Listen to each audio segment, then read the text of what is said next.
Saya pertama ucap terima kasih yang terpaksa berdiri yang panas ni sebagai permulaan, menunjukkan bahawa permulaan satu penderaan.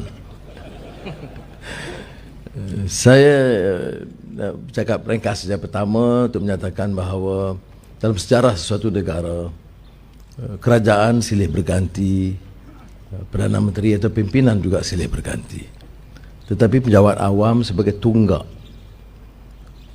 mentadbir, mengurus itu kekal dengan maksud mengangkat satu sistem dengan peraturan negara yang tegak dengan hukum, dan negara hukum dan peraturan ini mengandaikan wujudnya suatu sistem perkhidmatan awam yang cekap dan cekal.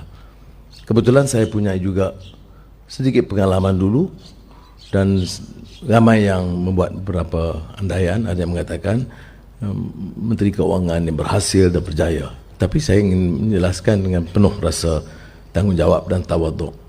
Tidak mungkin seorang insan sebagai menteri mencatat apa-apa juga kejayaan tanpa tunggak perkhidmatan yang membantunya. Saya alami pengalaman banyak kementerian, kebudayaan, belia, sukan, pertanian, pendidikan, keuangan, tentunya keuangan lama. Dan di beberapa institusi itu saya beroleh manfaat. Pertamanya, mendengar pandangan dari pegawai, pejabat awam, terutama yang punyai pengalaman lama dalam bidang pengkhususan mereka. Kalaupun saya membuat apa-apa cadangan, balas atau teguran, hanya setelah saya menghadam apa yang telah berlaku berdasarkan pengalaman mereka. Kepintaran kita, kecekalan kita, minat kita tidak akan sama dengan pengalaman. Sebab itu saya akan menasihatkan juga rakan-rakan yang akan dipilih sebagai menteri, insya-Allah dalam masa singkat.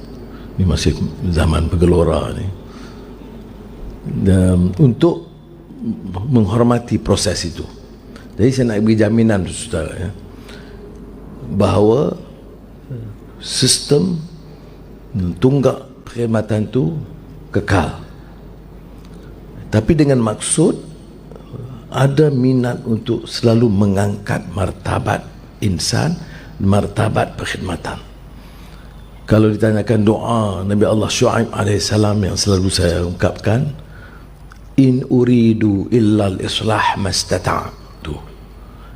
Tidak ada upaya aku selain daripada bekerja dan berkhidmat untuk membawa perubahan, islah dengan sebaiknya. Dalam bahasa sekarang kita kata reformasi, ya. Sebab itu dalam teks yang disediakan oleh Tan Sri KSN 2-3 kali dia ulang reformasi itu. Maknanya dia bukan saja prihatin, tapi dapat menangkap pemikiran dan menteri baru dia. Jadi saudara, saya harap ini satu permulaan. Saya tidak berhajat untuk bicara panjang, tetapi untuk menyatakan bahawa negara ini memerlukan perubahan. Suatu tahap yang pernah kita capai dulu, malangnya merosot. Merosot itu baik ekonominya, baik kestabilannya, ataupun disiplinnya. Dan tentunya Tan Sri Peguam Negara tahu tentang pelanggaran hukum, termasuk isu-isu penyelewengan dan rasuah, yang kadang-kadang juga ada kaitannya, kerana kelemahan pimpinan kaitannya dengan peringkat pejabat awam. Saya ingin nyatakan bahawa hidup saya